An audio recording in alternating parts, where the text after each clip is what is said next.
I have been searching, and I think I've mentioned to you this before, but I've been searching for the book that we should all be reading at this point, both in the industry, in the economy, and in history. And I believe it is this one right here. The Obstacle is the Way. If you've read it, read it again. It's a great one to listen to. There are no charts and graphs inside of this thing. And so I also love that Ryan Holiday, the author, is the one who has transcribed it. It's really great. And I was listening to it over the weekend again, and there's this one chapter that I especially love more than any other. And it starts on page 134, and it says, build your inner citadel. Build your inner citadel. Now, for those of you that are nerds like me and read fiction, there's two books that I would recommend to you. The first one is called The Fourth Wing, and the second one is called The Iron Flame. They're actually a book in a series.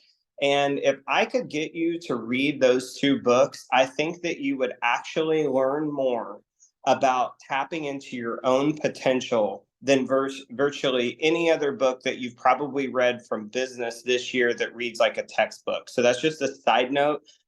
They are behemoths of books, though. If you're going to sign up for that, make sure you understand what you're getting yourself into. But page 134 is where this starts, and there is a quote on page 136, and The Obstacle is the Way, that I especially loved. And it says, we craft our spiritual strength through physical exercise, and our physical hardiness through mental practice. We craft our spiritual strength through physical exercise, and our physical hardiness through mental practice.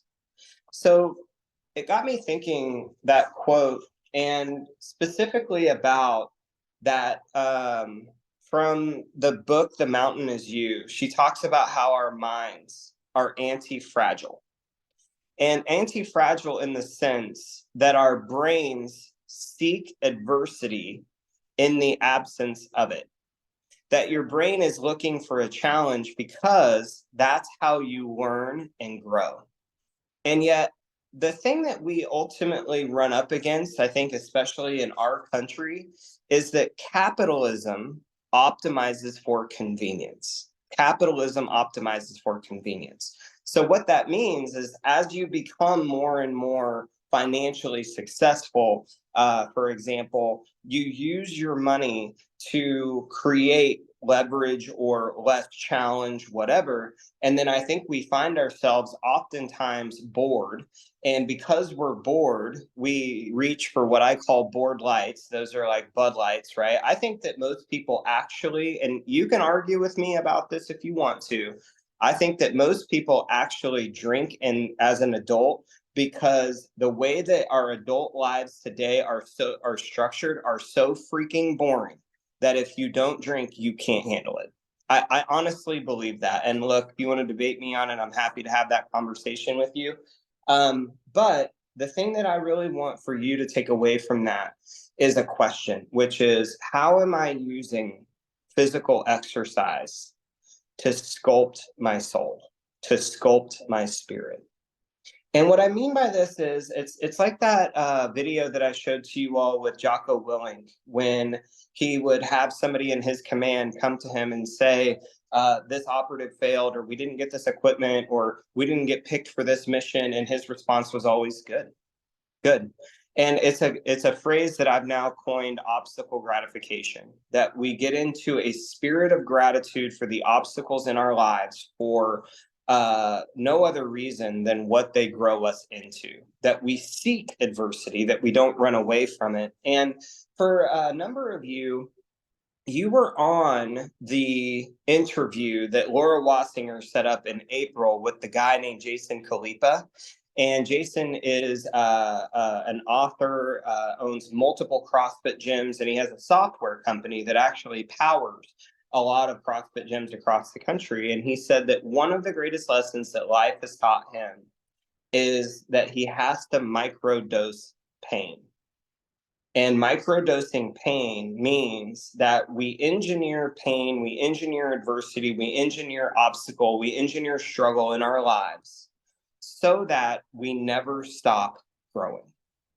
And as I mentioned earlier, especially for those of you that become and consistently have become more and more financially independent, financially successful, because we live in a capitalistic society that optimizes for convenience, it's my belief that we can get a little bit lost in that. And then in the absence of adversity, our brain starts to create adversity in the form of drama. Sometimes it's tearing something down that you've already built. But I would invite each and every one of you to really think about that quote. I'll say it one more time. We craft our spiritual strength through physical exercise and our physical hardiness through mental practice. So, what is the physical exercise that you can use? And if you go to Jenny, she's going to tell you it's bar. If any of you have ever or have not done bar, even if you're a dude, go try that. You'll suffer. You'll learn. Hot yoga is another one, super hard. Yeah, there you go, Meg. That's right. But if in the absence of real struggle, engineer your own adversities so that you never stop growing. You never stop seeking the next hill to climb. So my apologies for our technical issues. We will get that sorted out here, and I will be on time next week. Looking forward to talking with you all. For those of you who are in Do This Now, we are on tomorrow at 1:00. That will be our last session of the year. And I'm looking forward to finishing this year strong with each and every one of you. Thank you for being here. We'll see you very soon. I will send the quote, Jenny. Yes. Bye-bye.